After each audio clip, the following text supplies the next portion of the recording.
on commence par Abraham. Abraham, c'est le patriarche par excellence, c'est lui le premier, c'est le premier à avoir l'alliance avec Dieu. L'alliance que l'on a aujourd'hui, c'est vraiment le premier. Il est disputé dans, par plusieurs religions. Voilà, on a ce qu'on appelle les religions abrahamiques, avec donc avec bien évidemment le judaïsme, mais également l'islam et le christianisme, qui se revendiquent comme étant descendants, ou en tout cas ayant l'alliance d'Abraham. Ce qui est intéressant aussi à noter, c'est que, comme le notait le Rav Sachs, Abraham a eu une importance considérable sur l'histoire de l'humanité, alors que c'est un personnage qui n'a pas beaucoup de biens, qui ne contrôle pas grand-chose comme pays. Bon, il a des gens qui le suivent, mais c'est pas un grand. Alors, c'est un grand homme, mais c'est pas un roi. C'est pas un roi. Il côtoie des rois, mais c'est pas un roi. C'est un nomade. Il va, il vient. Et c'est une dimension qui est vraiment intéressante de voir que le message d'Abraham, depuis la rédaction de la Bible, quel que soit le moment à partir duquel on se dit que la Bible a pu être rédigée, eh bien, c'est un message qui reste, et c'est un message qui a une influence sur le monde entier. Alors que finalement, ça a beaucoup plus d'influence que n'importe quel empire quand on y réfléchit. Alors, ce que je voulais vous proposer, c'était de voir comment fonctionne comment s'est passé finalement la transition depuis Adam vers Abraham, et voir que les échanges et la proximité entre Abraham et Dieu sont très différents de ce qu'ils ont pu être depuis l'époque d'Adam. Et c'est pour ça que je vous ai fait un petit préambule et que j'ai commencé par le chapitre 3 de la Genèse. Parce que ce qui nous intéresse quand on parle d'Abraham et quand on parle des patriarches, c'est évidemment la révélation. Donc une révélation de Dieu aux hommes. Et donc qui dit révélation de Dieu aux hommes, dit qu'il faut se poser la question à quel moment Dieu s'est révélé aux hommes, de quelle façon, pourquoi. Alors, je vais juste m'assurer que ça défile correctement. Voilà. Donc là, on va faire quelques observations, et on va pouvoir voir que c'est assez intéressant de voir comment ça évolue le rapport entre Dieu et les hommes par la suite. Donc, on nous dit: "Vaïkra Adonai Elohim et Adam, vayomer lo hayeka, vayomer et kol lecha shamarti bagan, vaïra ki erom anochi va'achave. Vayomer mi yigid lecha ki erom ata, min ha'etz asher tziviticha levilti achal mimenu achalta. Vayomer Adam, haisha asher natata imadi, hi natna li min ha'etz va'ochel. Vayomer Adonai Elohim לאישה, מה עשית? ותאמר האישה, הנחש השיאני והאוכל. Alors ça, c'est le tout premier dialogue entre Adam et Dieu, même entre Ève et Dieu. D'ailleurs, c'est le seul dialogue entre Adam et Dieu, et c'est le seul dialogue entre Ève et Dieu. Et alors, quand est-ce que ça s'est passé? Ça s'est passé juste après la consommation par Adam et par Ève du fruit, de ce qu'on appelle le fruit de la connaissance du bon et du mauvais. Et Sadaat Tov Vara, donc Tov et Ra, c'est bon et mauvais. On dit souvent bien et mal, mais je pense qu'il est quand même plus correct de parler de bon et de mauvais. Et après cela, donc l'Éternel Dieu appela l'homme et lui dit: Où es-tu? Il répondit: J'ai entendu ta voix dans le jardin, j'ai eu peur parce que je suis nu et je me suis caché. Alors il dit: Qui t'a appris que tu étais nu? Cet arbre dont je t'avais défendu de manger, tu en as donc mangé. L'homme répondit: La femme que tu m'as associée, c'est elle qui m'a donné du fruit de l'arbre et j'ai mangé. L'Éternel dit à la femme: Pourquoi as-tu fait cela? La femme répondit: Le serpent m'a entraîné et j'ai mangé. Ce qui est intéressant à voir dans ce premier passage, c'est que le schéma, un petit schéma, hein, c'est de voir que la seule discussion entre Dieu et Adam et l'homme, c'est une discussion de reproche. C'est une discussion de reproche pour lequel voilà, Dieu avait demandé à Adam de faire quelque chose et Adam a transgressé l'interdit de Dieu. Et c'est assez intéressant de voir que l'homme, la première chose qu'il va faire, c'est se défausser sur sa femme. Et la femme, la première chose qu'elle va faire, c'est de se défoncer sur le serpent. Et je vous mets au défi de voir la réponse du serpent à Dieu. Il n'y a pas de réponse du serpent. Le serpent qui avait réussi par sa ruse à convaincre Ève de manger le fruit parce c'est la vérité. Elle se dépose sur lui, mais c'est aussi la vérité. C'est qu'elle lui a, il lui a, il l'a incité, il a incité Ève à manger du fruit de la connaissance du bien et du mal, du fruit de l'arbre de la connaissance du bien, du bon et du mauvais. Et donc, finalement, le serpent reste muet et il ne dit plus rien. Et c'est assez intéressant et même un peu triste, je trouve, de voir que les premiers échanges entre l'humanité et Dieu, ce sont des échanges qui sont des échanges de reproches. On voit que, en plus de cela, en plus de cette notion de reproche, il y a aussi le fait que même si il y a une forme de négociation, puisque Adam dit voilà, c'est pas moi, c'est quelqu'un d'autre, Ève dit c'est pas moi, c'est quelqu'un d'autre, l'homme et la femme, donc Adam et Ève, vont être punis tous les deux. Je n'ai pas mis le passage ici, mais ils vont être punis tous les deux et le serpent va être puni également. Ce qui veut dire qu'il n'y a pas vraiment de discussion possible. C'est que Dieu parle à Adam, ensuite Adam répond et il n'y a pas grand-chose. C'est un échange qui est assez pauvre finalement. Et après, Dieu va faire un long monologue en explicitant les différentes punitions des uns et des autres. Si on regarde par la suite, l'autre discussion entre un homme et Dieu, on va voir que ça change un peu. Cette discussion, c'est avec Caïn. Qu'est-ce qui s'est passé? Caïn et Abel, son frère, vont vont faire des offrandes à Dieu. Dieu va accepter l'offrande de Abel et il ne va pas accepter l'offrande de Caïn. Il va prévenir Caïn qu'il peut s'améliorer et en lui disant voilà, là, les fetach hatat les ve'ata ve'elecha teshukato ve'ata timsholbo. Donc, ce qui veut dire en français, la faute est tapie à ta porte et tu pourras elle vient vers toi et toi tu pourras la dominer. Donc, en gros, Dieu va donner un, un encouragement à Caïn en lui disant voilà, tu peux t'améliorer, ne t'inquiète pas. Et qu'est-ce que fait Caïn? C'est la suite. Il y a marqué Vayomer Caïn elev el achiv, vahi biyotam basade, vayakom Caïn elev el achiv, vayargehu. Vayomer Adonai el Caïn, hey, evel achicha, vayomer lo yadati ashomer achi anochi. Vayomer me asita, kol de mecha achicha soakim elai mina adama. Veata, arurata, mina adama, shapatsta epia, la kachat et deme achicha miyadecha. Kita avel et adama lotosef te kocha. Tet kocha, lach. Narvanat yé baaretz. Donc là, on a Dieu qui demande à Caïn où est ton frère, et Caïn dit suis-je le gardien de mon frère, alors qu'il vient de le tuer. Et non seulement il vient de le tuer, mais on nous dit que les cols des mei achichat sont hakim la mina adama, ve'ata arorata mina adama, shapatsta et puis à la kachat et deme achicha miyadecha. En fait, on se rend compte que Caïn a non seulement tué son frère, mais en plus, il l'a enseveli.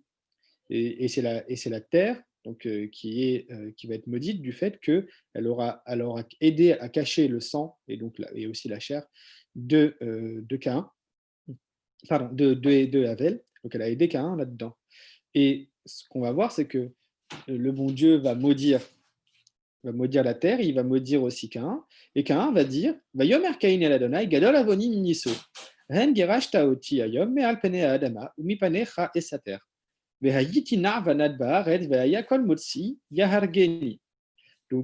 Cain va dire oui, mais attends, mais là, mon crime est trop grand pour qu'on me supporte. Vois, tu me proscris aujourd'hui de dessus de la face de la terre, mais puis je me dérober à ta face, je vais errer et fuir par le monde, mais le premier qui me trouvera me tuera. Donc là, Cain exprime sa difficulté, qui est que il a peur il a peur de se faire tuer, tout simplement. Et Dieu va lui répondre de façon assez surprenante Vayomer lo Adonai, lachen kolore Caïn shivataim yukam, vayasem Adonai le Caïn ot levilti akototo kol motso. Donc, l'Éternel lui dit aussi quiconque tuera Caïn sera puni au septuple, et l'Éternel marqua d'un signe pour que personne, le rencontrant, ne le frappât. Ce qui montre que déjà la notion de tuer quelqu'un à ce moment-là, elle n'est pas nécessairement, et c'est un peu particulier à dire, mais elle n'est pas nécessairement évidente, comme quoi c'est pas nécessairement évident, comme quoi c'est interdit, puisque Dieu ne reproche pas à Caïn, il ne reproche jamais à Caïn d'avoir tué son frère. Il lui reproche d'avoir fait disparaître son frère, mais il ne lui reproche pas de l'avoir tué. Et d'ailleurs, non seulement il ne lui reproche pas ça, mais en plus, même s'il va lui donner une peine, il va la commuer un peu en faisant en sorte qu'il ne se fasse pas tuer lui-même. Donc finalement, Dieu, alors il n'est pas du côté de Caïn, mais on voit que Caïn, finalement, a pu, entre guillemets, un peu négocier avec Dieu. Et là, il y a eu un vrai échange, et c'est un échange qui a porté ses fruits. Alors, ensuite, on va passer à Noach, donc Noé. Alors, donc l'histoire donnée. Pourquoi je vous fais ça? C'est pour vous montrer finalement la progression depuis Adam vers Abraham. Donc avec Noé, il se passe des choses un peu bizarres. C'est-à-dire que il y a marqué, donc je vais le lire en français, ça va être plus rapide. Et l'Éternel dit, j'effacerai l'homme que j'ai créé de dessus la face de la terre, depuis l'homme jusqu'à la brute, jusqu'à l'insecte, jusqu'à l'oiseau du ciel, car je regrette de les avoir faits. Mais Noé trouva grâce aux yeux de l'Éternel. Donc Noé, qui, qui nous a été introduit juste un verset auparavant, ou quelques versets auparavant, on nous dit que voilà, l'Éternel a envie de détruire la terre, mais il y a Noé qui finalement s'est bien comporté aux yeux de l'Éternel. Et on nous dit que la terre s'était corrompue devant Dieu, donc verset 11, et s'était remplie d'iniquité. Dieu considéra que la terre était corrompue, toute créature ayant perverti sa voie sur la terre.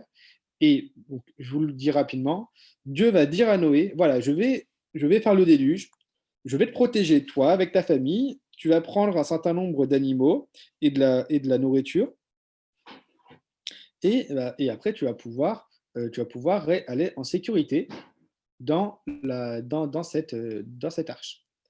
Ce qui est intéressant à voir, c'est que Noé ne va jamais répondre à Dieu. Jamais Noé va répondre à Dieu. Jamais. Nulle part. Et c'est un élément qui lui a été reproché par notamment le Rav Jonathan Sachs. Il explique que Noach avait un grand défaut, et que ce grand défaut, c'est que oui, c'était ce qu'on appelle un tzaddik. C'est le seul homme pour lequel la Torah dit que c'était un tzaddik. Pour autant, donc voilà, je vous le laisse ici. Pour autant, il va montrer, donc le Rav Sachs va montrer que ce n'est pas un leader. Il n'a pas su être un leader. Et une première preuve, c'est de voir que pendant tout le temps de la construction de l'arche, il n'aura pas réussi à convaincre quelqu'un, ou en tout cas le texte ne nous donne pas d'éléments, comme quoi il aurait pu essayer de convaincre quelqu'un de venir le rejoindre dans l'arche, en plus de sa femme et de ses enfants et des femmes de ses enfants, des femmes de ses fils. Les fils et filles qui sont Shem, Ham et Yafet. Ça, c'est le premier point. Le deuxième point, c'est qu'il n'a pas essayé de demander à Dieu de ne pas le faire. Il n'essaye pas de négocier avec Dieu de ne pas le faire, alors que c'est quand même quelque chose de considérable que de détruire énormément de monde. Alors, que le déluge soit local ou global, ça reste quand même une quantité très importante d'êtres humains qui vont mourir, d'animaux qui vont mourir, de végétation qui va avoir de gros problèmes. Et Noach ne réagit pas. En tout cas, le texte ne nous donne pas de réaction de la part de Noach. Donc ça, c'est le deuxième défaut que le Rav Sachs a montré, notamment dans son Community Conversation, dans les différents cours qu'il diffusait donc toutes les semaines, qui continuent à être diffusés, mais là, il n'y a plus, malheureusement, la version audio. Alors, ce que dit le Rav Sachs aussi, c'est que être un leader, c'est aussi transmettre des valeurs aux prochaines générations. Et si on regarde ce qui s'est passé après le déluge, donc je passe l'épisode du déluge, qui en soi ne va pas trop nous intéresser ici, on nous dit les fils de Noé qui sortirent de l'arche furent Sem, Cham et Japhet. Cham était le père de Canaan. Ce sont là les trois fils de Noé par lesquels toute la terre fut peuplée. Noé, d'abord cultivateur, planta une vigne. Il but son vin et s'enivra, et se mit à nu au milieu de sa tente. Ram, père de Canaan, vit la nudité de son père, et alla dehors l'annoncer à ses deux frères. Sem et Japhet prirent la couverture et la déployèrent sur leur épaule, et marchant reculons, couvrirent la nudité de leur père, mais ne la virent point. Leur visage étant retourné. Noé, réveillé de son ivresse, connut ce que lui avait fait son plus jeune fils. Et il dit, maudit soit Canaan, qu'il soit l'esclave des esclaves de ses frères. Il ajouta, sois béni l'Éternel, divinité de Shem, et que Canaan soit leur esclave. Que Dieu agrandisse Japhet, qu'il réside dans les tentes de Shem, et que Canaan soit leur esclave. Donc, c'est un passage qui est assez terrible. Il est assez terrible pour plusieurs raisons. Déjà, ce qu'il faut se rendre compte, c'est qu'on a lu quelques versets, mais et c'est une technique d'analyse, c'est que il faut vraiment se plonger dans le texte pour se rendre compte qu'il s'est passé énormément de temps entre le moment où la terre a pu commencer à être à nouveau cultivable, le moment où Noé a pu planter une vigne, le temps que la vigne pousse, qu'elle puisse générer des fruits comestibles, qu'il puisse après euh, broyer le raisin, en tirer du jus et après le laisser fermenter pour pouvoir obtenir du vin. Donc il y a énormément de temps qui s'est passé. Et pendant tout ce temps, qu'est-ce qu'il a pu enseigner à Ham? Pas grand-chose. Et surtout, qu'est-ce qu'il fait? Donc, on nous dit que Noé s'enlivre. Un de ses enfants le voit nu. Alors, il y a un certain nombre de commentateurs qui, avec un certain nombre de preuves, en tout cas d'éléments assez probants, parlent de soit un viol, donc comme quoi Ham aurait violé son père, ou alors qu'il l'aurait castré. Et c'est ce qui expliquerait qu'il n'y ait pas de descendance ultérieure, donc post-diluvienne, de Noé, alors qu'il aurait pu très bien avoir d'autres enfants. Mais là, il n'en a pas eu, et une des explications serait de dire que Ham l'a castré. Et ce qui pourrait être une des raisons pour lesquelles Noé va maudire non pas Ham, mais Canaan, donc la postérité de Canaan, parce que justement, parce que justement, lui ne va pas avoir de postérité en plus de celle qu'il a déjà. Mais ce qui est important, c'est de voir qu'il y a aussi, donc, déjà, on a un grand-père qui maudit son petit-fils, ce qui est quand même assez dur. Enfin, je ne sais pas pour vous, mais moi, je trouve ça assez dur. Un grand-père qui maudit son petit-fils. Je ne sais pas si on a un autre exemple dans la Bible où c'est manifeste qu'un grand-père maudisse ses enfants ou ses petits-enfants. Alors, on a le cas de Jacob qui va maudire la colère de Simon et Lévi dans le chapitre 48, je crois, de la Genèse, ou 49. Mais il ne va pas maudire Simon et Lévi eux-mêmes. Alors que là, c'est Canaan qui est maudit lui-même. Alors en plus, il est maudit à cause de son père, donc c'est un peu particulier. Et ce qu'on va voir aussi, c'est qu'il il y a un gros différentiel qui est fait entre les enfants. On voit bien que soit béni divinité de Sem, l'éternelle divinité de Sem, que Canaan soit leur esclave. Canaan va être l'esclave de ses frères, donc maudit sur Canaan qui soit l'esclave de ses frères. Ensuite, que soit béni l'éternelle divinité de Sem et que Canaan soit leur esclave, donc deuxième fois un esclave, que Dieu agrandisse Japheth qui réside dans les tentes de Sem et que Canaan soit leur esclave. Donc il y a quand même trois fois la notion d'esclave pour Canaan qui, en tout cas selon le texte brut, pardon, n'a pas fait grand-chose. Donc on voit que c'est un leadership qui est quand même pas dingue pour Noir. Et maintenant qu'on a vu ça, on voit que on était dans un cas où Noir, finalement, c'était peut-être un sadique, donc peut-être injuste, mais peut-être pas tant que ça, avec quand même certains défauts. Et en tout cas, on peut lui faire un certain nombre de reproches légitimes et pour lesquels bon, il est difficilement, on peut difficilement lui trouver des excuses. Et donc maintenant, ce qu'on va faire, c'est regarder Abraham.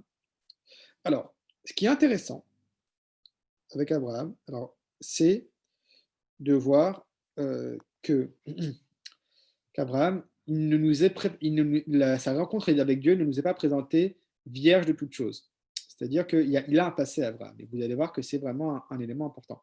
Alors, juste une petite question. Est-ce que tout est clair jusqu'à maintenant? Avant qu'on passe à Abraham en profondeur.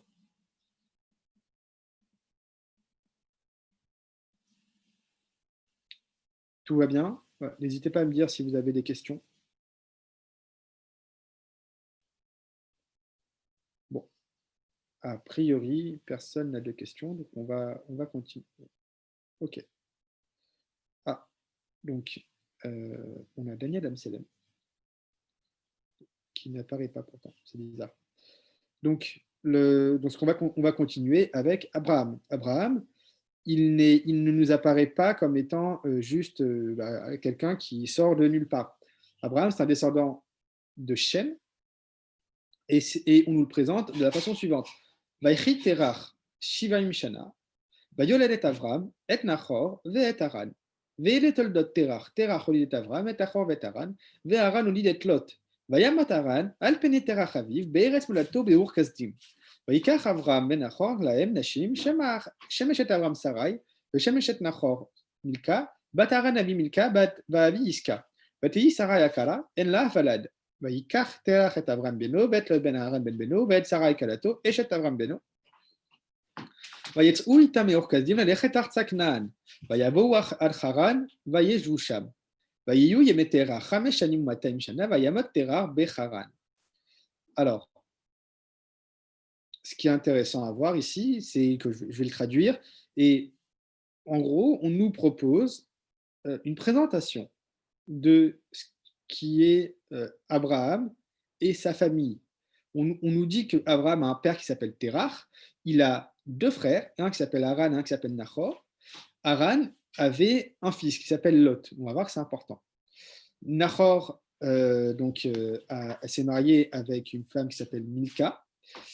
Et alors, on nous dit qu'elle est Bat Haran, Avi Milka, Avi Iska. Alors, certains veulent voir ici que c'est bien le Haran, le frère de Nachor et aussi le frère d'Abraham, qui est le père de Milka et de Iska. C'est pas complètement évident que ça soit le même. Alors, mais ce qui est intéressant aussi, c'est de voir que Haran va mourir. Donc, Alpene Terach Aviv, Beretz Molato, Beorkazdim, donc devant du vivant de son père Terach. Un certain nombre de commentateurs et de midrashim vont essayer d'expliquer cette mort avec un épisode de la fournaise de laquelle Abraham se serait réchappé. Mais voilà, ce n'est pas un élément qui va nous intéresser ici parce que justement, ce n'est pas du tout un élément du texte. Mais voilà, pour ceux qui seraient intéressés, dans le midrash, il y a des éléments sur Haran. Mais surtout, on nous dit que voilà, Abraham, il a une femme qui s'appelle Sarai. Et on nous dit quoi? On nous dit que Batei Sarai Akara Enlah Valad. On ne nous donne rien sur Milka. Milka, la femme de Nahor, on ne nous dit pas si elle a des enfants ou pas, on ne nous dit pas si elle est stérile ou pas. Sarah, on nous dit qu'elle est stérile. Et ce groupe, que vont-ils faire? Ils vont se déplacer depuis Ur-Kasdim, donc Ur en Chaldée, vers la terre de Canaan, donc Artsa Canaan, vers la terre de Canaan. Et après, on nous dit Vayavou ad Haran Vayejushan. Donc, ils se sont arrêtés à Haran. Et ils se sont installés là-bas. Et Terach, donc le père d'Abraham, va mourir là-bas à l'âge de 205 ans. Donc, ce qui est intéressant à voir, c'est que Abraham, c'est pas quelqu'un qui sort de nulle part. Contrairement à Noach, qui sortait un peu de nulle part, on nous disait juste qu'il était le fils de qui, mais sinon, on ne savait rien de lui. Et on va apprendre par la suite qu'il a une femme, qu'il a des enfants, et que ses enfants ont au moins une femme chacun. Donc, c'est un élément, je pense, assez intéressant à remarquer, comme quoi Abraham, avant même son interaction avec Dieu, eh bien, il est quelqu'un. Il est quelqu'un. Et on va voir par la suite qu'il est vraiment quelqu'un. Alors, la suite, c'est de voir que Abraham, lors de sa rencontre avec Dieu, Dieu va lui demander ce qu'on appelle les 10 épreuves d'Abraham. Alors, pourquoi 10? Parce que c'est un nombre qui a son importance. On en parle dans les Pirkei Avot, donc chapitre 5, Mishnah 3. Alors, le nombre 10 est toujours gardé par les commentateurs. Pour autant, c'est un nombre pour lequel le contenu est assez variable. Ce n'est pas toujours les 10 que j'ai présentés ici. Là, je vous ai donné l'avis de Rambam, de Maïmonide, qui est un commentateur qui a une certaine autorité. Pour autant, il y a d'autres commentateurs qui proposent des lectures différentes et qui proposent, même s'ils restent dans le cadre des 10, qui vont en proposer d'autres, ou alors ils vont en regrouper. Et on va voir que ces 10 épreuves, pour Abraham, ont une importance particulière. Plus encore que le fait que ça va l'accompagner dans toute sa vie, on va voir que ces différentes épreuves sont fondamentales. Et on va faire on va faire un zoom, je dirais, si je peux m'exprimer ainsi, sur quelques-unes d'entre elles. On ne va pas s'attarder sur toutes, mais on va s'attarder sur quelques-unes d'entre elles. Donc, je vais les dire rapidement. Ordre de quitter son pays natal, subir la famine à son arrivée en terre de Canaan, subir la dépravation morale des Égyptiens par rapport à Sarah, sa femme, la guerre des 4 rois contre les 5 rois suite à la capture de Lot. Il va se marier avec Agar en raison de la stérilité de Sarah. Il va se circoncire à son vieil âge. Il va subir la dépravation morale du roi de Guérar par rapport à Sarah. Il va répudier Agar après qu'elle lui a donné un fils, Ismaël. Il va se séparer également de son fils Ismaël. Et après, il y a ce qu'on appelle la fameuse ligature d'Isaac, qu'on va regarder vraiment de façon très importante. Alors, on va faire donc un petit focus sur la première discussion, en tout cas la première demande de Dieu à Abraham. On nous dit, Yomer Adonai el Abraham, lech el Avram, pardon, parce qu'il s'appelle Abraham, à l'époque il ne s'appelle pas Abraham, il s'appelle Abraham. Lech lecha me'artzecha u'mimolatecha u'mbet avicha el haaretz asher ha'areka, ve'escha legal gadol va'varechecha va'vagadela shemecha ve'yeh beracha.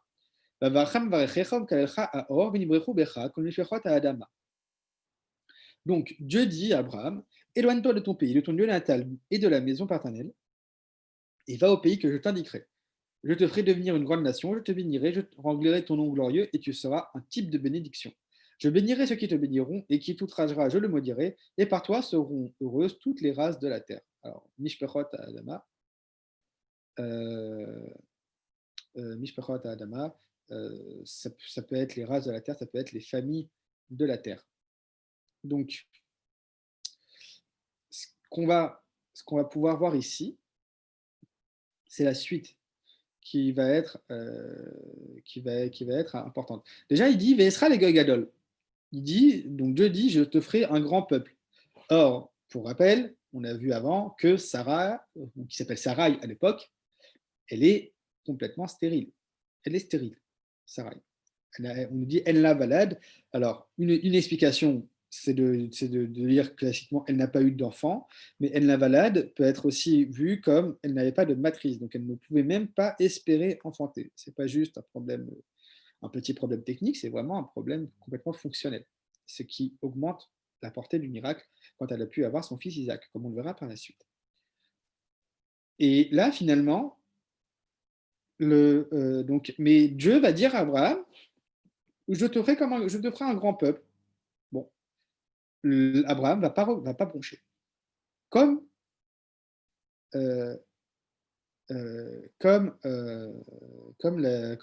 avec Noir, on va voir que ça va changer après, mais comme avec Noir, il ne va pas bouger.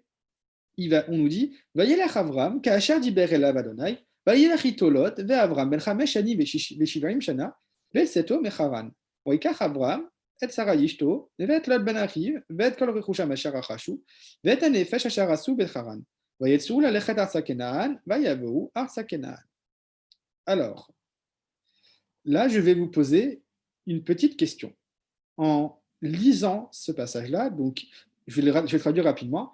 Abraham partit comme le lui avait dit l'Éternel, et Lot alla avec lui. Abraham était âgé de 75 ans lorsqu'il sortit de Haran. Abraham prit Sarai, son épouse, Lot, fils de son frère, et tous les biens et les gens qu'ils avaient acquis à Haran. Ils partirent pour se rendre au pays de Canaan, ils arrivèrent dans ce pays. Est-ce qu'il n'y a pas quelque chose qui vous semble clocher dans cette histoire? Et vous êtes prié de me répondre si vous voyez quelque chose qui cloche ou pas.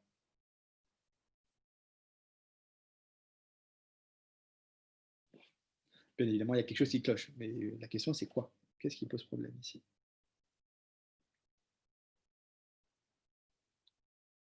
Personne ne veut se mouiller? Alors, on répète que Lot part avec Amram. Alors là, moi, ça ne me choque pas spécialement. Il y a des commentateurs qui parlent de l'âge, mais pour moi, ça ne me choque pas spécialement. On répète que Lot part avec Amram. Oui, il y a une répétition, effectivement. On voit que Lot va aller avec lui, mais aussi que Avram va prendre Lot avec lui. Donc, ce n'est pas juste Lot qui va se greffer au groupe, c'est Avram qui va prendre Lot avec lui dans le groupe. Est-ce qu'il n'y a pas autre chose qui vous... Alors, pour ceux qui ont plusieurs fois lu ce passage-là, si ça ne vous a pas fait tilter d'habitude, il y a peu de chances que ça vous fasse tilter aujourd'hui, mais Sachant qu'il y a quelque chose de bizarre, peut-être que ça ne veut pas tilter. Relisez le début et essayez de voir s'il n'y a pas quelque chose de particulier.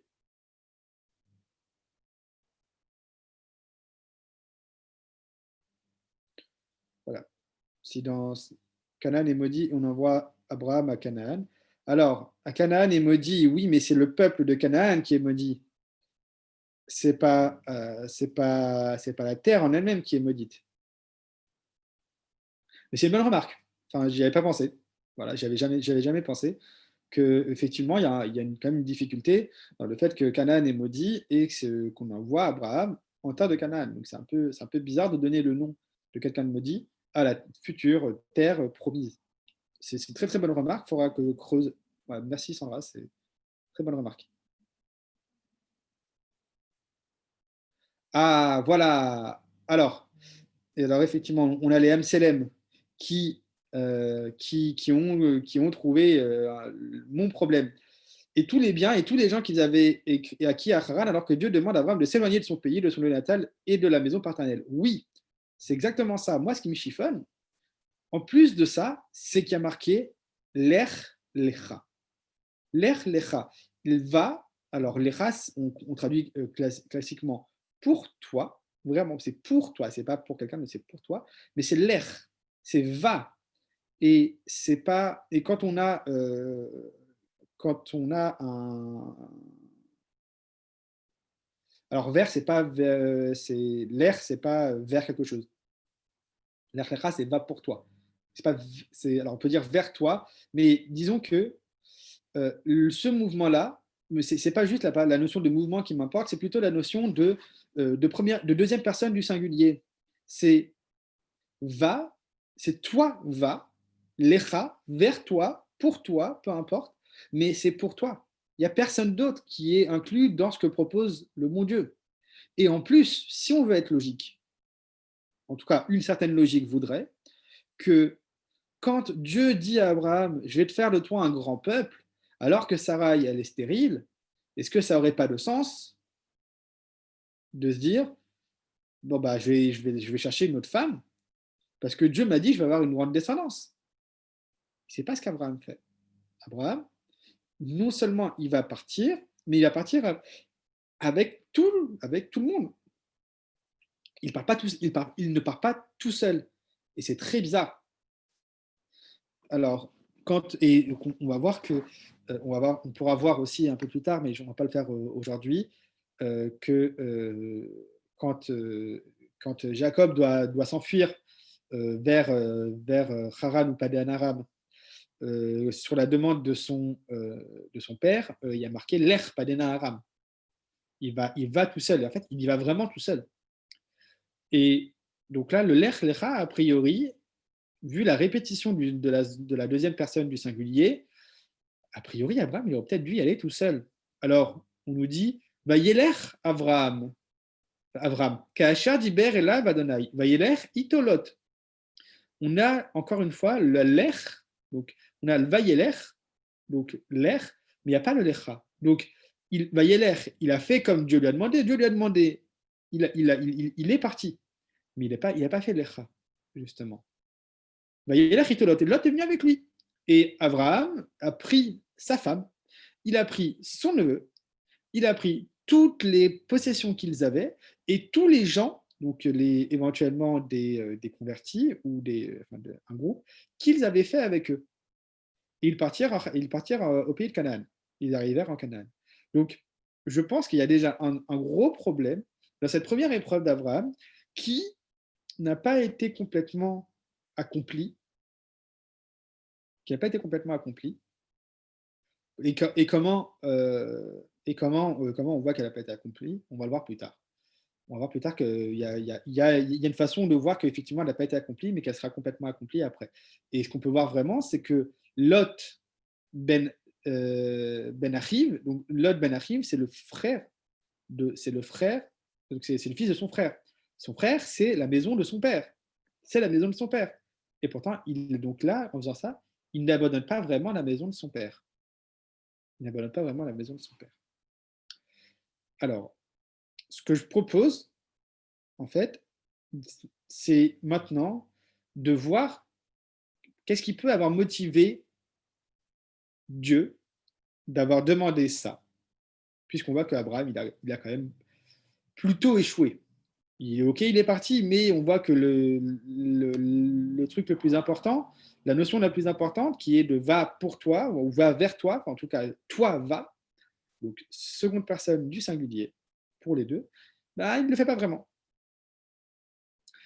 Alors, ce qu'on va voir, c'est qu'Abraham, alors c'est une notion qui est connue, mais je pense que c'est toujours bien de le rappeler quand, on est quand on est en train de faire de l'analyse de texte. Eh bien, Abraham, on nous dit que c'est la mida de Chesed. Alors, ce n'est pas une notion, donc chesed, c'est-à-dire la bonté, la générosité, ce n'est pas une notion qui vient de nulle part. C'est-à-dire que ça vient d'une analyse du texte et on voit que la notion de chesed est vraiment importante chez Abraham. Il y a un verset dans les prophètes, je crois, qui dit Emet le Yaakov, chesed le Abraham, Asher nishbata lavotenu mimei kedem. Donc là, on demande à Dieu de donner, dans Micha, effectivement, de donner à Abraham du chesed et de la vérité à Jacob. Et une des façons de le voir, c'est pas donner la mida de chesed à Abraham, c'est-à-dire la mesure de chesed, donc de générosité à Abraham, mais c'est plutôt de donner du chesed, de la générosité à Abraham. Voilà, donc finalement, parce que Abraham, c'est ce qu'il est. Et pareil pour Jacob, on pourra le voir un peu plus tard, ou en tout cas dans un autre cours, Jacob, lui, ce qui lui importe, c'est la vérité. Ce qui lui importe, c'est la vérité. Malgré tout ce que des personnes qui auront peut-être lu un peu trop vite le texte pourront croire, ce qui importe à Jacob, c'est la vérité. Toujours, toujours, Jacob, c'est la vérité. Et on le verra on verra un peu plus loin, donc dans le dernier cours qui clôturera cette série.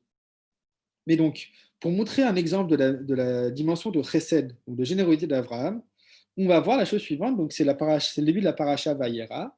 On nous dit Vayera elav Hashem belone mamre vehu yoshev petach haoel kechom hayom. Vayisa enav vayar והנה שלושה אנשים ניצבים עליו. וירוס לקראתם מפתח האוהל וישתחו ארצה. ויאמר אדוני אם מצאתי חן בעיניך אל נא תעבור מעל עבדיך יוקח נא מעט מים ולחצו רגליכם וישענו תחת העץ. ויקחה פתליכם וסעדו ליבכם אחר תעבורו, כי על כן עברתם על עבדיכם ויאמרו כן תעשה כאשר דיברת. Alors le contexte, et après je vais traduire, le contexte c'est que Abraham vient d'avoir la circoncision quelques temps avant, peut-être quelques jours avant, mais il vient de subir la circoncision et il est dans les plaines de Mamré et Dieu va se révéler à lui. Et pendant sa révélation, Abraham va voir au loin des personnages debout devant lui. Donc, il va courir vers eux et il va dire au bon Dieu, Seigneur, s'il te plaît, laisse-moi juste m'occuper d'eux et après on pourra reprendre notre business. C'est exactement ce qui se passe. Et il dit, Seigneur, si j'ai trouvé grâce à tes dieux, ne passe pas ainsi devant ton serviteur. Et après, donc, il va s'occuper de ses visiteurs. On a acquérir un peu d'eau, lavez vos pieds, reposez-vous sous cet arbre. Je vais apporter une tranche de pain, vous réparerez vos forces, puis vous poursuivrez votre chemin, puisque aussi bien vous avez passé près de votre serviteur. Ils répondirent, fais ainsi ce que tu as dit. Fais ainsi que tu as dit. Donc, on voit qu'Abraham, c'est la générosité incarnée. Abraham, il est quand même assez souffrant. On a des éléments textuels, on ne va pas les regarder maintenant, mais on a des éléments textuels prouvant que ça s'est fait vraiment de façon concomitante à la Brit Mila, à la circoncision d'Abraham. Et pourtant, ce qu'il fait, c'est qu'il court.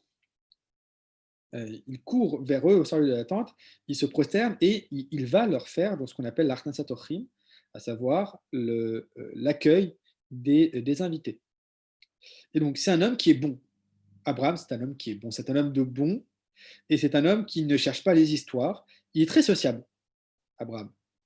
Et ça, c'est un enseignement qui m'avait été donné par le rabbin Claude Sultan, qui est notamment professeur au séminaire israélite de France. Et il m'expliquait que effectivement, Abraham, c'est l'exemple typique peut-être du juif qui est copain avec tout le monde. Il est copain avec tout le monde marche bien avec lui, avec peut-être avec quelques petites nuances, mais globalement, c'est ce qui se passe. Il ne cherche pas les histoires, il est très sociable, il y a plein de gens qui le suivent, comme on a pu le voir précédemment. Ils ont eu plein d'acolytes qui les ont suivis, qui ont suivi Abraham. Et il n'aime pas le conflit. Et dans le fait qu'il n'ait pas de conflit, on le voit notamment quand il y a une dispute entre ces bergers et les bergers de Lot. Donc, c'est ce que je vous propose ici. Et, comme les deux troupeaux de chacun étaient considérables, il propose à Lot qu'il se sépare pour éviter la dispute. Pour éviter la dispute. Et finalement, Lot va aller du côté de Sodome et Gomorrhe. Donc, c'est ce qui va se passer. Mais donc, Abraham va éviter le conflit.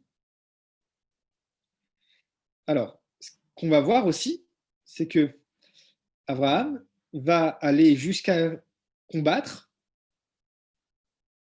dans la guerre de ce qu'on appelle les 4 rois contre les 5 rois, dans le chapitre 14. Abraham va aller combattre des rois pour délivrer Lot qui a été capturé. Donc, c'est la guerre des 5 rois contre les 4 rois. Lui, il va se battre contre les 4 rois. Bon, il y a 5 rois, mais qui sont dominés. Et il va être béni par le roi qui s'appelle Melchizedek, le Meler Shalem, donc le roi de Shalem, de ce qui pense être Jérusalem, donc ce qui est l'ancien nom de Jérusalem. Et finalement, voilà, Abraham est vraiment en très très bon terme avec eux. Et Abraham, on a pu voir qu'il habitait Béloné Mamré. Mamré, c'est un Amoréen. C'est, quand on parle des plaines de Mamré, Mamré, c'est le nom d'une personne. C'est ça, c'est sa terre. Et Abraham habite auprès d'eux. Et il va délivrer là. Donc c'est quelqu'un qui a une générosité qui est quand même assez importante, puisqu'il s'est mis en danger pour sauver son neveu.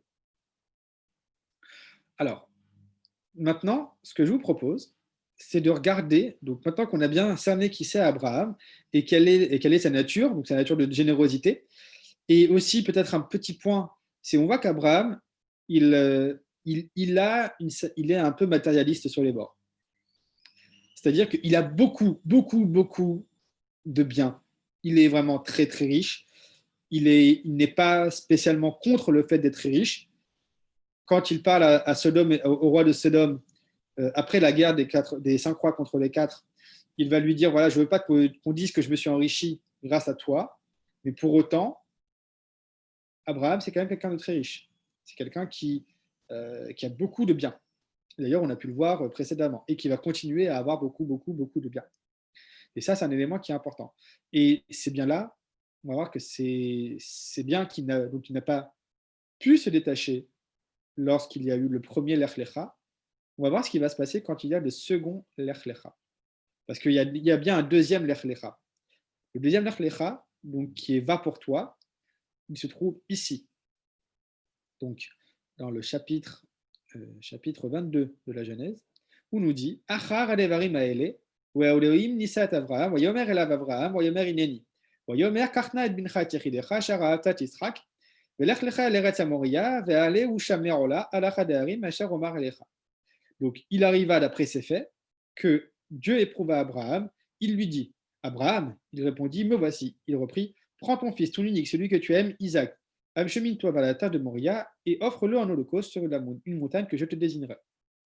Alors, il y a des débats, il y a beaucoup de débats et ce n'est pas tranché sur la question de savoir est-ce que Dieu voulait vraiment que Abraham sacrifie son fils ou alors c'était juste une épreuve et qu'il avait vraiment aucune intention qu'il sacrifie son fils. Est-ce que Abraham avait bien compris ce que Dieu lui avait demandé? Est-ce que Abraham, puisque là on voit que ça s'est fait dans la nuit, puisqu'on nous dit qu'après Vayashkem Abraham Boka, donc Abraham s'est levé après sa révélation, donc il a eu sa révélation en rêve. Est-ce que Abraham a bien compris la révélation de Dieu? C'est une question qu'on n'a pas vraiment traitée ici. Toujours est-il que Dieu lui demande de faire quoi? De faire une rola avec son fils. Qu'est-ce que c'est une rola? Une rola, c'est en fait un sacrifice, comme on pourra le voir un peu plus tard dans le service du temps, c'est un sacrifice particulier pour lequel toute la bête est consumée entièrement. Et le propriétaire de la bête, et même le Kohen, n'a aucun bénéfice, ne retire aucun bénéfice de ce sacrifice. Donc c'est quelque chose d'assez particulier. C'est entre guillemets une perte pure, une perte sèche. Alors, ce qui est intéressant à voir ici, c'est qu'il y a marqué Vea Elohim, Nissa et Abraham. Et Dieu éprouva Abraham. Donc il y a une épreuve, et c'est la seule fois, dans toutes les épreuves citées, qu'Abraham va être testé et que justement cette notion d'être testé, d'être éprouvé, bien, c'est le texte qui nous le dit lui-même. Les autres fois, le texte ne nous en parle pas, mais cette fois-ci, Dieu teste Abraham. Et ce qui peut être aussi un élément pour aller en faveur de la notion du fait que finalement c'était une épreuve et que ce n'était pas une vraie demande de tuer son fils. Ce qui est intéressant aussi, c'est de voir que l'Ech Lecha, il y a un deuxième Lech Lecha. Ce sont les deux seuls Lech Lecha de toute la Bible. Toute la Bible, il n'y a que deux Lech Lecha. Le premier, qu'on a vu tout à l'heure, et celui qui est ici. Va pour toi. Ce qui montre qu'il y a nécessairement un lien. On ne peut pas dire que c'est fortuit. Un troisième élément qu'il y a à voir aussi, c'est que, contrairement au premier Lech Lecha, Dieu ne fait aucune promesse à Abraham. Il n'y a rien. Il lui dit, fais ça. Voilà. C'est assez particulier. Et qu'est-ce que fait Abraham? Abraham va le faire. Ce qu'on va voir, en fait, c'est que, et c'est la théorie que je veux défendre ici, c'est que toutes les épreuves d'Abraham, en fait, ce sont des épreuves parce que Dieu va tester des choses qui sont contre la nature d'Abraham. Il va pas tester, c'est pas une épreuve si jamais c'est dans la nature de la personne. Si quelqu'un est très bon en calligraphie, lui demander de faire un beau dessin, c'est pas contre sa nature. Si quelqu'un a une écriture de cochon, comme moi par exemple, faire de la calligraphie, là c'est une vraie épreuve. Donc ça a du sens aussi de voir que Dieu va demander à Abraham d'aller contre sa nature. C'est ça, ces épreuves. Alors pourquoi faire? Pourquoi faire? Ça, alors, honnêtement, moi, je ne suis pas dans les desseins de Dieu, donc je ne saurais pas dire pourquoi faire. Je ne peux que proposer une explication. Une explication serait peut-être liée à cette notion de leadership dont on a parlé précédemment, qui était chère au Rav Saks, Zichrono Livracha. Parce qu'en effet, Abraham, il est censé devenir un leader. Et je crois qu'il est important qu'un leader puisse faire preuve de détachement, d'une forme de détachement vis-à-vis d'une situation pour pouvoir réagir correctement. Et cette notion de leadership d'Abraham, voilà, qui est vraiment centrale dans la pensée du Rav Saks, euh, est importante. Et on va le voir notamment avec, avec la négociation entre Abraham et Dieu lorsque Dieu va vouloir détruire Sodome et Gomorrhe. Je vais vous le lire en français. Donc, les hommes se levèrent et fixèrent leur regard dans la direction de Sodome. Abraham les accompagna pour les reconduire. Alors là, je vous le dis, Abraham n'est pas au courant qu'ils vont détruire Sodome et Gomorrhe. Or, l'Éternel avait dit, Tairai-je à Abraham ce que je veux faire? Abraham ne doit-il pas devenir une nation grande et puissante et une cause de bonheur pour toutes les nations de la terre? Si je l'ai distingué, c'est pour qu'il prescrive à ses fils et à sa maison, après lui, d'observer les lois de l'Éternel en pratiquant la vertu et la justice. C'est Tzedaka ou Mishpat. Donc, c'est ce qu'il dit, la Tzedaka ou Mishpat. Donc, afin que l'Éternel accomplisse sur Abraham ce qu'il a déclaré à son égard. Et l'Éternel dit, comme le décrit de Sodome et Gomorrhe est grand, comme leur perversité est excessive, et donc je veux descendre et je veux voir si, comme la plainte en est venue jusqu'à moi, ils se sont livrés aux derniers excès. Si cela n'est pas, j'aviserai. Les hommes quittèrent ce lieu et s'acheminèrent vers Sodome. Abraham était encore en présence de Dieu, du Seigneur. Abraham s'avança et dit, anéantirais-tu d'un même coup l'innocent avec le coupable? Peut-être y a-t-il 50 juifs dans cette ville. Les feras-tu périr? Aussi ne pardonneras-tu pas à la contrée en faveur des 50 justes s'ils s'y trouvent? Loin de toi d'agir ainsi, de frapper l'innocent avec le coupable, les traitant tous deux de la même façon. Loin de toi, celui qui juge toute la terre serait un juge inique. Alors, ça va se répéter jusqu'à atteindre 10 personnes, et Dieu va dire qu'il comment dire, il ne détruirait pas s'il y avait 50 personnes. Et donc, s'il détruit, c'est qu'il n'y a pas 50 personnes. Ensuite, on va descendre à 45, ensuite 40, 30, 20 et après 10. Donc, c'est ce qui est marqué là. Et finalement, après les 10, Abraham va retourner va retourner à sa demeure, et le Seigneur disparut lorsqu'il eut achevé de parler à Abraham, et Abraham retourna dans sa demeure. Donc, à la fin de la négociation, Abraham a échoué. C'est ça ce qu'il faut se comprendre. Sodome et Gomorrhe vont être détruits. Ils vont être détruits. Ce sont des villes qui vont être détruites, et même les alentours de Sodome et Gomorrhe. Ce qui est intéressant à voir ici, c'est que Abraham va admettre sa défaite, et je pense que c'est aussi une forme de leadership que de savoir admettre sa défaite.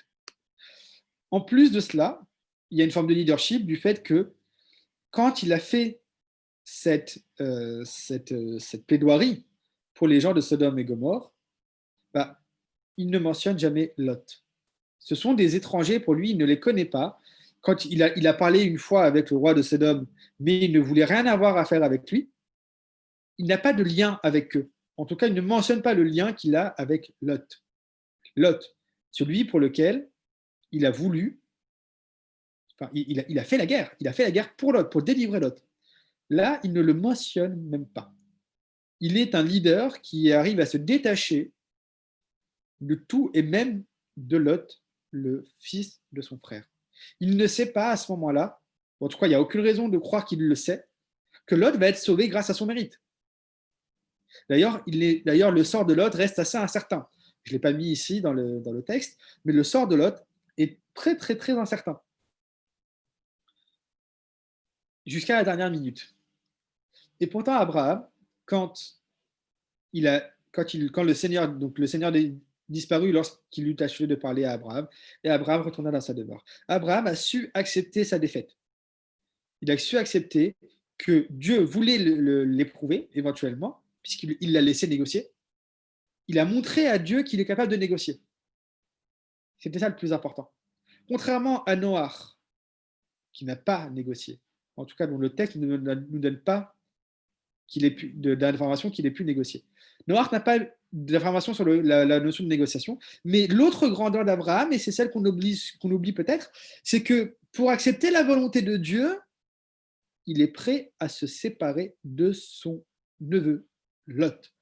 Quand Abraham retourne dans sa demeure, il laisse la place à la possibilité que Lot meure, que Dieu tue Lot, Lot qui a toujours été avec lui, qui même quand il s'était séparé, il a réussi à le retrouver quand il a été kidnappé.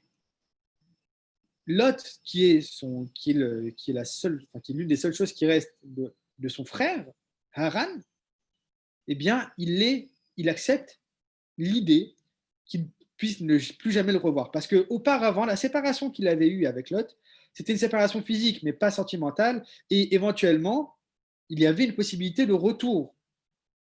Là, il n'y a pas de possibilité de retour. Lot ne fait plus partie de l'équation d'Abraham, et Abraham arrive à s'en détacher.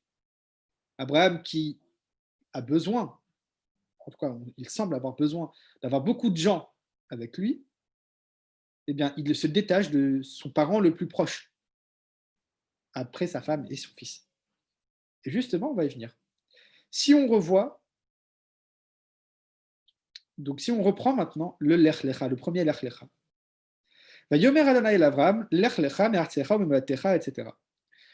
On va revenir sur le fait que Abraham partit comme le lui avait dit l'Éternel, et Lot alla avec lui. Abraham était âgé de 75 ans lorsqu'il partit de Haran.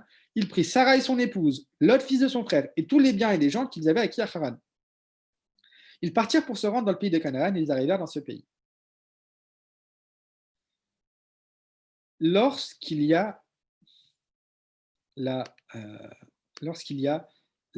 la ligature d'Isaac, on va voir quelque chose d'assez incroyable, je trouve, et qui, je crois, est vraiment la correction de la première épreuve d'Abraham. Alors, dans la Kadesh Tzrak, il y a beaucoup d'éléments. Je ne vais pas tous les évoquer ici, mais je vais vous en évoquer deux. Le premier, c'est de voir que il y a un Lech Lecha, encore une fois, on l'a vu, mais surtout, Abraham va se lever le bon matin, alors,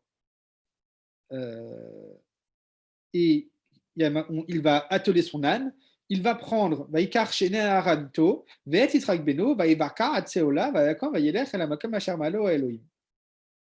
Donc, il va aller avec son fils Yitzhak, ses deux serviteurs et son âne. Il n'y a pas quelque chose qui manque ici, à votre avis? Je vous laisse répondre. Il n'y a pas quelque chose qui manque ici?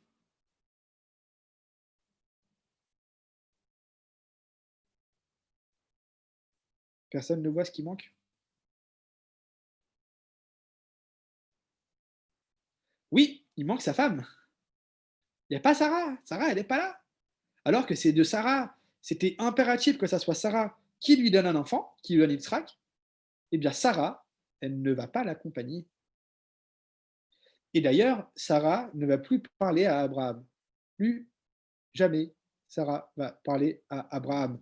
Et la seule chose qui va se passer, c'est que quand Abraham va devoir renvoyer Agar et Ishmaël, Dieu dit Sarah Shema Bekola, écoute la voix de ta femme. Et c'est la dernière fois que Sarah parle dans la Torah. Donc c'est la dernière fois qu'un verset nous parle de Sarah dans la Torah. Donc il manque Sarah à ce moment-là. Et la prochaine fois qu'on va nous parler de Sarah, c'est pour nous dire que Sarah est morte. Elle est morte. Alors, dans quelles circonstances? Il y a des midrashim qui en parlent. Ce n'est pas ce qui nous intéresse ici. Mais Abraham se détache, entre guillemets, de Sarah. À ce moment-là, il part sans Sarah. Continuons. On nous dit Bayam Ashlishi, Vaïssa Avraham, Etena, Vayaret Amakom Merachok. Donc, Abraham, lors du troisième jour, a vu, donc a levé les yeux, il a vu l'endroit au loin. Vayomer Avraham el Ne'arav, Shevu lachem po imachamor, Vani vana nelcha adko, Nishtachave menashuva alechem. Là, Abraham dit à ses serviteurs et de rester au pied de la montagne avec l'âne. Les serviteurs qui sont des hommes, les êtres humains qui sont avec lui, il les laisse de côté. L'âne qui correspond à une possession, il le laisse de côté. Contrairement à ce qu'il avait fait auparavant, lorsqu'il avait pris à la fois toutes ses possessions et toutes les personnes qui le suivaient. Là, les deux personnes qui le suivaient, il les laisse et, son âne, il va le laisser également. Ce qui est intéressant à voir, c'est la suite. Enfin, c'est encore plus intéressant, c'est Vaikach Avram et Haola, Vayasem al Yitzhak beno, Vaikach beyado et Aesh vetamaachelet, Vayelchu shenehem yachdav, Vayomer Yitzhak el Avraham aviv, Vayomer aviv, Vayomer ineni beni, Vayomer ine Aesh vaetchim, Vaye ase leola, Vayomer Avraham, Elohim yirelo ase leola beni, Vayelchu shenehem yachdav. Alors, je vais le traduire. Abraham prit le bois du sacrifice, le chargea sur Isaac son fils, prit en main le feu et le couteau, ils allèrent tous les deux ensemble. Isaac, s'adressant à Abraham, son père, dit « Mon père ». Il répondit « Me voici mon fils ». Il répondit « Voici le feu et le bois, mais où est l'agneau de l'Holocauste » Abraham répondit « Dieu choisira lui-même l'agneau de l'Holocauste, mon fils ». Ils allèrent tous les deux ensemble. Une petite remarque, c'est le seul dialogue entre Abraham et Isaac de toute la Bible. Il n'y a pas mieux. Il n'y a que ça. Un petit dialogue. Donc de deux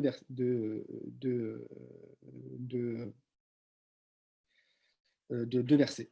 Donc le verset 7 et le verset 8. Est-ce que vous voyez une petite bizarrerie dans ce que je viens de lire? Voilà, c'est beaucoup plus participatif cette fois-ci.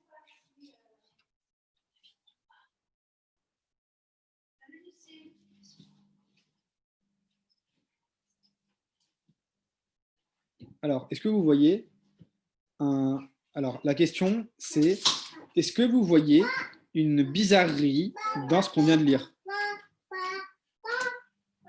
Est-ce que vous voyez une bizarrerie dans ce qu'on vient de lire? Donc, dans les trois versets. Donc, Vaikach Avram et Hatzea Ola, Vayasem al Yitzhak beno, Vaikach beyado et Aesh vetamaachelet, Vayelchu shneim yachdav. Vayomer Yitzhak al Avram aviv, Vayomer ineni beni, Vayomer ine Aesh vaetchim, Vehaye ase leola. Vayomer Avram Elohim yirelo ase leola beni, Vayelchu shneim yachdav. Je le traduis en français pour les non-hébraïsants. Abraham prit le bois du sacrifice, le chargea sur son fils Isaac prit en main le feu et le couteau, ils allèrent tous les deux ensemble. Isaac s'adressant à Abraham, son père, dit: Mon père, il répondit, me voici, mon fils. Il reprit: Voici le feu et le bois, mais où l'agneau de l'Holocauste? Abraham répondit: Dieu choisira lui-même l'agneau de l'Holocauste, mon fils, et d'ailleurs tous les deux ensemble. Alors, à nouveau, Daniel Absalem, qui est le meilleur élève ce soir, a donné la bonne réponse. Il y a pas, il y a le fait qu'on précise ils allèrent tous les deux ensemble. Ça, c'est une chose. La deuxième chose, c'est qu'il y a une double redondance en fait. Il n'y a pas juste la redondance dans le fait qu'ils allèrent tous les deux ensemble, parce qu'il y a marqué 2 fois ils allèrent tous les deux ensemble, mais le simple fait de dire ils allèrent tous les deux ensemble, ils allèrent tous les deux ensemble, bon, c'est une redondance en soi. Et ce que je vous propose, comme explication de cette double redondance, qui va pour partie un peu dans le sens de Rachid, mais pas complètement, c'est de dire que Vayelchou Shneim Yardav, le premier, Vayelchou Shneim Yardav, donc ils sont allés tous les deux ensemble.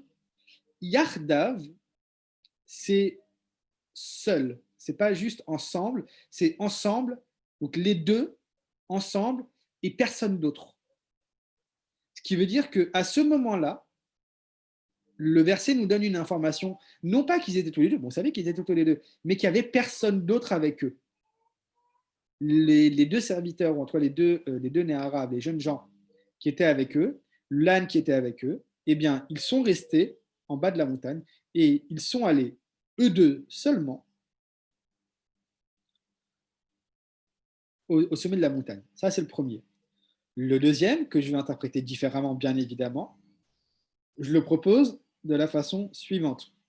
Ce serait de dire que après que Abraham ait dit à son fils que Dieu va lui donner comment dire, que Dieu va montrer l'agneau de l'Holocauste, et bien là, et ça suit aussi l'explication de Rashi, c'est les deux, mais ensemble avec la même pensée, avec la même idée qu'ils sont ensemble et que ce sont les deux qui vont permettre, c'est les deux ensemble qui vont permettre de faire la volonté de Dieu.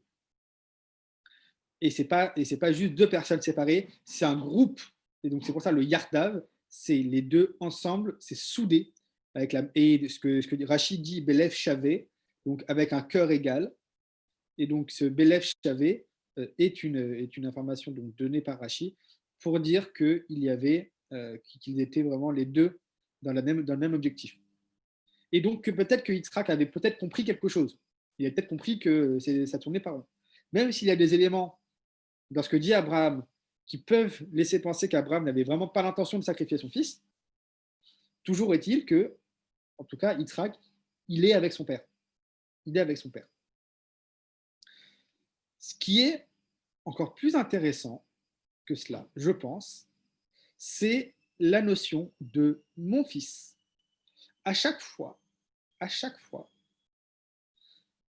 il y a marqué que c'est Yitzhak, son fils. Ce n'est pas Yitzhak en tant que personne. Ce n'est pas Yitzhak en tant qu'individu ici. À chaque fois, c'est Yitzhak en tant que fils d'Abraham qui sera destiné au service de Dieu. On nous dit, prends ton fils, ton unique, celui que tu aimes, Isaac. C'est son fils. C'est ce fils-là. Qui, lui, oui, il s'appelle Yitzhak, mais c'est d'abord le fils d'Abraham. Et on voit aussi Abraham, c'est le roi de bonheur, Sangla son âne, Amna, ses deux serviteurs, et Isaac, son fils. Ensuite, on voit que le troisième jour, et moi et le jeune homme, nous irons là-bas. Mais après, on dit Abraham prit le bas de sacrifice, le chargea sur Isaac, son fils. Après, Isaac s'adresse à Abraham, dit mon père, et il répondit me voici mon fils. Et après, il dit de choisir à l'agneau de l'Holocauste mon fils. C'est toujours son fils. Et finalement, en faisant cela, alors oui, c'est son fils, mais qu'il ne va pas hésiter, mais pour lequel il est prêt à s'en séparer. Il est prêt à s'en séparer. C'est la chair de la chair. Lors de la première occurrence, on lui a dit, voilà, Dieu lui a dit, Ve'esra les Gadol, je vais te faire un grand peuple. Là, dans cette occurrence-là de l'Arklecha, Dieu ne lui dit pas, je te ferai un grand peuple. mais Abraham a quand même confiance dans le fait que Dieu va faire de lui un grand peuple quoi qu'il arrive. Il n'a pas besoin, il n'a plus besoin, il a plus besoin de carottes en fait. Et il est prêt à sacrifier son fils, même s'il n'a pas nécessairement le faire, mais il est prêt à le faire. Et c'est ce qui est intéressant, c'est de voir que donc dans la suite, ils arrivèrent à l'endroit que Dieu lui avait indiqué. Abraham y construisait un autel, disposa le bois, lia Isaac son fils et le plaça sur l'autel par-dessus le bois. Abraham étendit la main et saisit le couteau pour immoler son fils. Il est prêt. Il montre à Dieu qu'il est prêt à aller jusqu'au bout pour montrer que finalement, peut-être qu'il a appris de son erreur précédente. Peut-être qu'il a compris que, contrairement à la première fois, il faut qu'il sache se détacher de tout le reste. Parce que Abraham, c'est pas juste le patriarche des descendants de ses descendants, c'est le patriarche de toute l'humanité. C'est pour toute l'humanité. C'est Vidbarechu Bezaracha Kol Goye Haaretz. Toutes les peuplades de la terre sont bénies par la descendance d'Abraham. Mais donc Abraham, il faut qu'il puisse avoir ce rôle de leadership, ce leadership, en se détachant du reste et en pouvant prendre, je dirais, les bonnes décisions, entre guillemets, sans avoir d'éléments qui pourraient assombrir son jugement ou peut-être modifier son jugement, altérer son jugement. Voilà, il est prêt, si Dieu lui demande de se séparer d'Isaac, il est prêt à se séparer d'Isaac. Et ce qu'on va voir aussi, c'est que lorsqu'il y a, donc on nous dit, ne porte pas ta main sur ce jeune homme, ne lui fais aucun mal, car désormais j'ai constaté que tu honores Dieu, toi qui ne m'as pas refusé ton fils unique. Pour ceux qui ont de la bonne mémoire, là il dit ton fils unique, juste avant il dit ton fils, ton unique, celui que tu aimes. J'ai une explication pour ça, mais qui se prendrait beaucoup trop de temps pour aujourd'hui, mais on voit quand même qu'il y a cette notion de son fils, son unique. Et Abraham, levant les yeux, remarqua qu'un bélier derrière lui s'était embarrassé des cornes dans un buisson. Il prit ce bélier, l'offrit en holocauste à la place de son fils. Encore une fois, donc dans le verset 16, et il dit, je jure par moi-même, a dit l'Éternel, que parce que tu as agi ainsi, parce que tu n'as point épargné ton enfant, ton fils unique, je te comblerai de mes faveurs, je multiplierai ta race comme les étoiles du ciel et comme le sable du rivage de la mer, et ta postérité conquérera les portes de ses ennemis. Et donc, ce qu'on voit ici, c'est que je pense que c'est vraiment cette ligature d'Isaac. Donc là, j'ai remis les différentes épreuves d'Abraham. Je pense que cette ligature d'Isaac, c'est pas juste une épreuve, c'est pas juste la 10e épreuve d'Abraham et elle s'arrête. C'est surtout le liant de toutes les autres épreuves qu'a pu subir Abraham. Parce qu'Abraham, quand on regarde toutes ces épreuves-là, ce sont des épreuves d'abandon. On nous dit hors de quitter son pays natal, abandonner sa terre. Subir la famine à son arrivée en terre de Canaan, abandonner son objectif, parce qu'à la base, il devait aller en terre de Canaan. Il n'a pas pu y rester à cause de la famine. Subir la dépravation morale des Égyptiens par rapport à Sarah, c'est être prêt à abandonner Sarah. Et il va la récupérer, mais il a failli la perdre. La guerre des 4 rois contre le 5 rois à la suite à la capture de Lot. Il a failli perdre son neveu. Son mariage avec Agar en raison de la stérilité de Sarah. Il a failli perdre sa femme à cause de Agar. Sa femme était stérile, elle lui en a voulu parce que finalement elle s'est rendue compte que c'était elle le problème, entre guillemets, et pas lui. Se circoncire dans son vieil âge. Il a perdu une partie de lui-même. Subir la dépravation morale du roi de Guérard par rapport à Sarah. À nouveau, il y a la possibilité de perdre Sarah. Et ça, je pense qu'on pourrait le regrouper avec le point 3. Répudier Agar après qu'il lui a donné un fils. Ça se montre, mais Abraham, il aime Agar. Et pourtant, Sarah lui demande de la faire partir. Se séparer de son fils Ismaël. Il n'est pas d'accord, et pourtant, c'est ce qu'il va faire. Et après la ligature d'Isaac. À chaque fois, il y a la notion de séparation d'Abraham, parce que justement, lui, c'est quelqu'un de très généreux, qui donne beaucoup, il a beaucoup, il donne beaucoup. Là, Dieu lui demande de se séparer de tout. Alors, s'il n'a plus rien, qu'est-ce qu'il peut donner? Il peut donner son enseignement, il peut donner sa vision, il peut faire ce qu'il a déjà commencé à faire, c'est-à-dire propager la parole divine. Et c'est peut-être justement cela que Dieu voulait, c'est de dire, voilà, finalement, Abraham, tu n'es pas défini par tes richesses, par ta descendance, parce que tu possèdes, mais par ce qu'il choisit de faire, par les choix qu'il fait, notamment le choix d'essayer de défendre Lot, d'essayer de défendre Sodome et Gomorrhe contre Dieu lui-même, même s'il va échouer, le choix de finalement d'essayer de sauver Lot quand il est en danger, et le choix aussi d'accepter de se dire que finalement, il peut se séparer de son fils. Alors, il aurait pu très bien se séparer de son fils et l'abandonner, comme il a abandonné son fils Ismaël. Et ça aurait été un élément similaire. Alors, parce que c'est bien la notion de rola. La rola, c'est bien un sacrifice dont on ne profite absolument pas. Donc, c'est vraiment une perte sèche. Et Abraham a montré qu'il est capable de faire ça.